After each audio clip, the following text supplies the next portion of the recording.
grief. Don't tell me you lost again. Sweetheart, it wasn't my fault. I'll get him next time, all right? No, not all right. I'm really getting tired of your excuses. All right. Next time I will send them packing. No, I'll keep shoving them back until we've taken their territory. Now there's the courageous man that I married. Don't mess it up!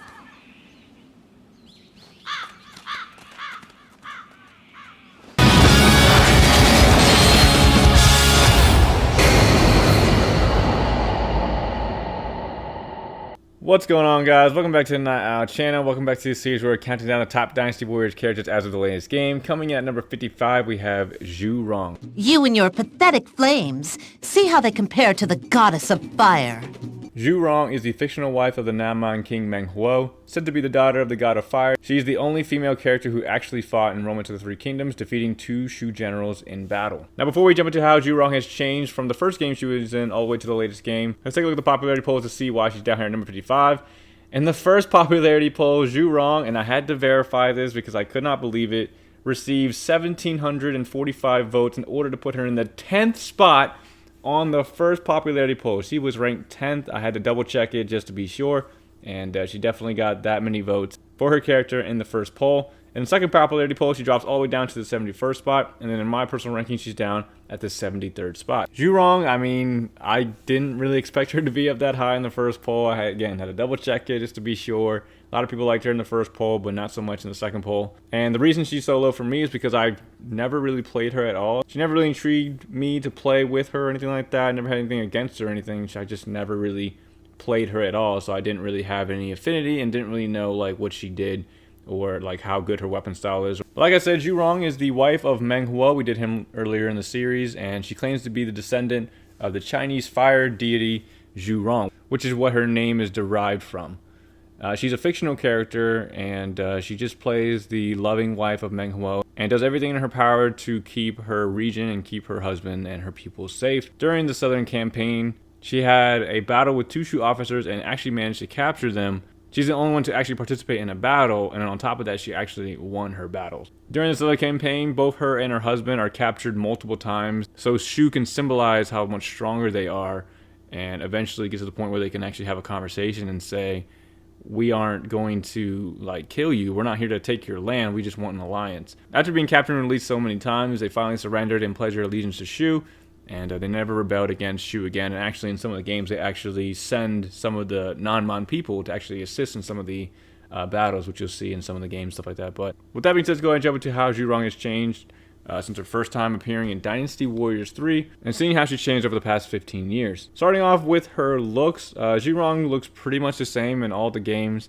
Nothing too crazy different about any of the games. I mean, she looks relatively better as the games progress, but I mean, she's wearing the tribal gear and non-Zhong essence about her. She hasn't, I mean, there's nothing really much to change about her. She doesn't go from like armor to no armor. She has the pelts on, she has a little bit of armor, maybe a couple of trinkets or something, but nothing too crazy that would derive somebody from playing Zhurong, someone who likes Zhurong. Obviously, she was liked in that first poll with having so many votes, putting her in the top 10. Nobody would be against the way she looks in the newest game versus the first game she was in. She relatively looks the same. Now, moving on to her weapon style, she has 2 main weapons, and that's going to be the boomerang and the throwing dagger. So the boomerang is her main weapon that she mainly uses, I believe, in Dynasty Warriors 7. That's the only game that she mainly just uses throwing daggers and nothing else.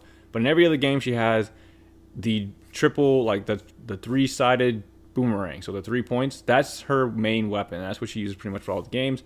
And it's a decent weapon. I didn't have much to complain about it. It's definitely better than just the throwing daggers by themselves, because the throwing daggers are tough to use because they don't make the enemies flinch unless you use a strong attack. And in some of the instances, it was a little dangerous because, you know, I'm hitting them and they're still walking towards me, and then they hit me and then ruin my combo and I can't kill them, or I got to reset. And however, the Musou attacks for that style was actually the best one out of all the Musou attacks that she had. It was really strong, really powerful, and it actually quite shocked me how good it was. But other than that, the style itself wasn't very fun. It was more difficult to use throwing daggers than it was the boomerang. My favorite variation of the weapon is from Dynasty Warriors 8. I think that's when it was the strongest. The moveset was enjoyable to play through. The Musou attacks that she had for Dynasty Warriors 8 was also really cool and stuff like that. And I mean, the Musou attacks from Dynasty Warriors 7 to 9 is pretty much the same. She has the same ones pretty much. The earlier ones were more, they weren't as flashy as the ones that she has now, but they were still decent.